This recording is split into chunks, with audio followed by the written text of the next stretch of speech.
Hi, I'm Mark, and today I want to talk about new ideas for climate protection in the UK.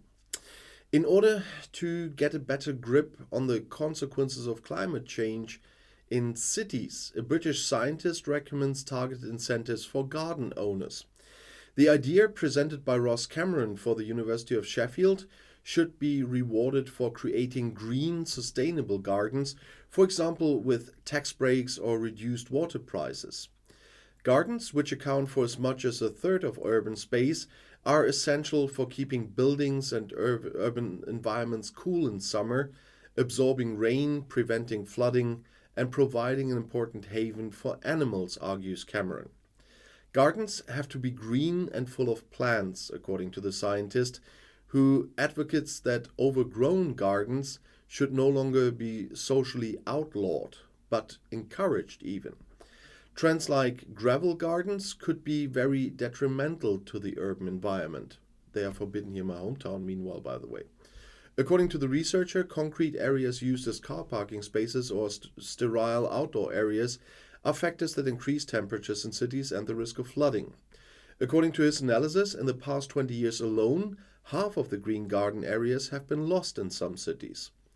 Plants are sometimes controlled with weed killers. These chemicals are polluting our waterways and damaging the ecological function of our gardens, is what Cameron said about this.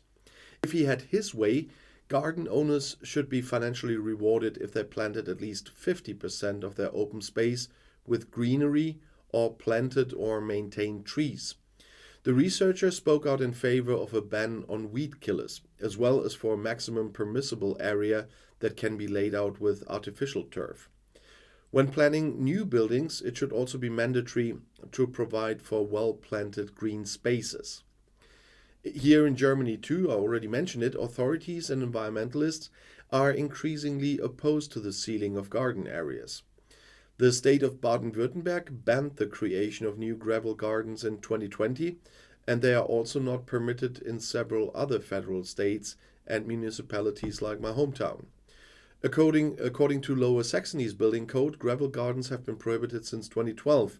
The Lüneburger Higher Administrative Court only recently confirmed that building authorities in Lower Saxony are allowed to ban gravel gardens. The German Horticultural Society, together with the Thousands of Gardens, Thousands of Species project, and the Rhineland-Palatinate Garden Academy, are currently calling for the Mow Free May campaign.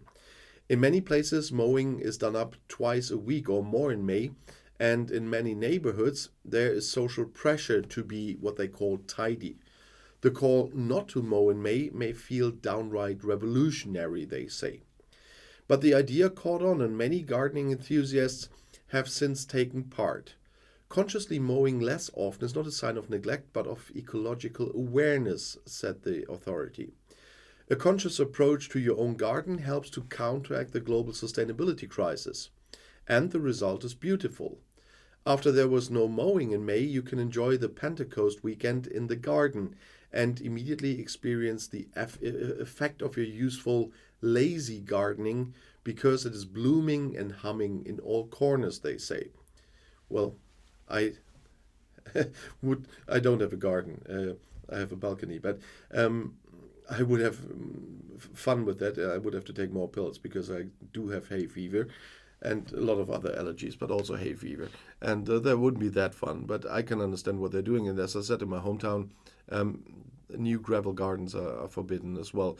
And one thing is with new buildings and new housing on city properties, there is the rule that they usually have to have green roofs now.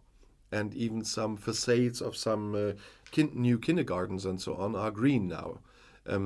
That's what happens when they're building here a lot of new buildings. And I'll see you in my next video. I'll be back.